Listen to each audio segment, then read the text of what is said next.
Welcome to this video on Python control flow. Code typically runs sequentially, line by line. Control flow allows your program to jump around, skip lines, or repeat code blocks, with conditional statements acting as the primary way a program makes choices based on data.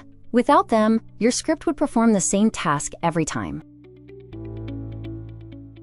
Think of conditional statements like a fork in the road. Your program checks a condition, for instance, is it raining, and chooses a path based on that data. If the condition is true, the program proceeds down one branch. If it is false, it takes another. The foundation for these choices are Booleans true and false. In Python, these keywords are capitalized. True represents a valid or affirmative state, while false represents an invalid or negative one.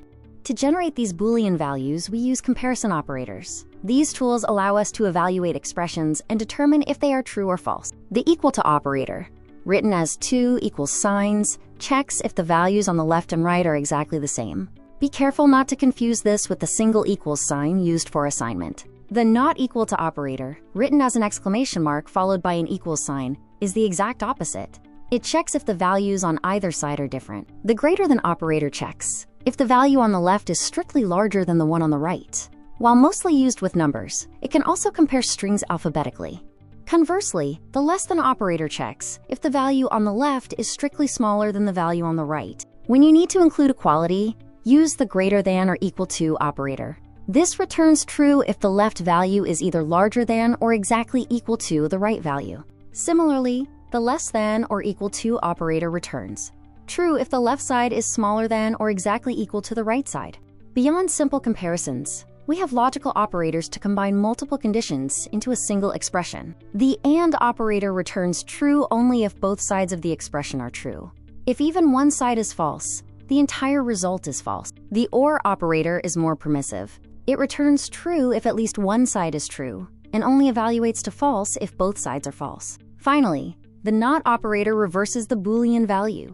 It turns true into false, and false into true. These operators are the building blocks of the quote if statement, which serves as the core of decision-making in your Python programs. Now let's examine the anatomy of an if statement. It begins with the if keyword, followed by a condition that evaluates to true or false, and concludes with a colon, which signals the beginning of a code block.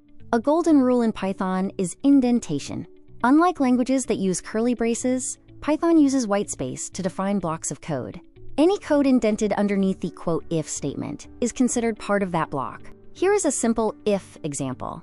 When the condition evaluates to true, the code inside the block executes. In this case, the temperature is 90, which is greater than 85, so the print statements run. But what happens if the condition is false? The indented block is simply skipped entirely. The program will jump directly to the first unindented line of code following the quote if block.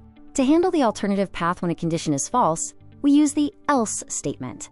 It allows your program to perform a specific action when the initial condition isn't met. The else keyword acts as a catch-all for any scenario not covered by your if statement. It does not require a condition of its own and must be at the same indentation level as its matching if. Visualizing this logic as a flowchart helps. The if-else branch acts as a decision node. The program follows either the true path or the false path before merging back together. Let's see an if-else block in action. Here, we check if a person is old enough to vote. If the age is 16, the else block executes because 16 is not greater than or equal to 18. What if you have more than two paths? That is where the quote elif statement comes in, allowing you to check additional conditions after the initial if. Elif stands for else if. Like the if statement, it requires a condition and a colon, letting you evaluate multiple expressions to determine which code block should run. Here is an example using elif to assign grades. By checking ranges, we can guide the program to the appropriate outcome based on the variable's value. A crucial rule is that order matters. Python evaluates conditions from top to bottom. As soon as it finds a true condition, it executes that specific block and skips everything else in that chain. Can you chain multiple elif statements? Absolutely. You can add as many as your logic requires. Furthermore, the else block at the end is optional. You can end a chain with an elif if you prefer. Finally, we have nested if statements, where you place one conditional check inside another.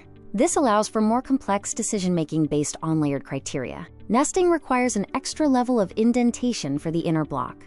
By placing an if inside another if, you can create detailed hierarchical logic in your programs. Be careful with deep nesting, often called the pyramid of doom. Having too many levels makes code hard to read and maintain. A good rule of thumb is to avoid going more than 2 or 3 levels deep. You can often flatten nested code by using logical operators like AND to combine your conditions. This keeps your code clean and easier to follow, avoiding unnecessary indentation levels. Next, let's look at the ternary operator, also known as a conditional expression.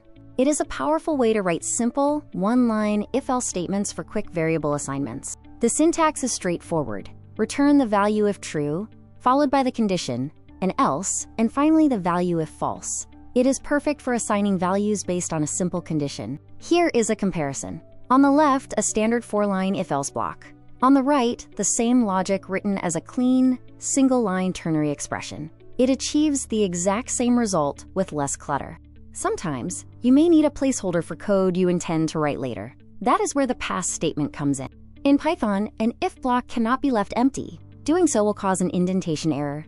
Using pass acts as a null operation, allowing your script to run without errors while you work on future implementations. Now let's touch on truthy and falsy values.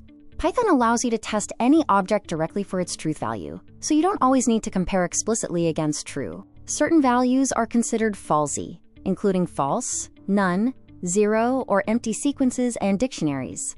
Almost every other object in Python is considered, truthy, like non-empty strings or non-zero numbers. Instead of checking if len list equals 0 feet, you can simply use if not list. This is the Pythonic way to write your conditions, as it relies on the implicit truth value of the object. As you write more code, you'll inevitably run into bugs. Let's look at 2 common mistakes beginners encounter with control flow. The first is confusing the assignment operator, equals, with the equality operator, equals. Using a single equals sign inside an if statement will trigger a syntax error.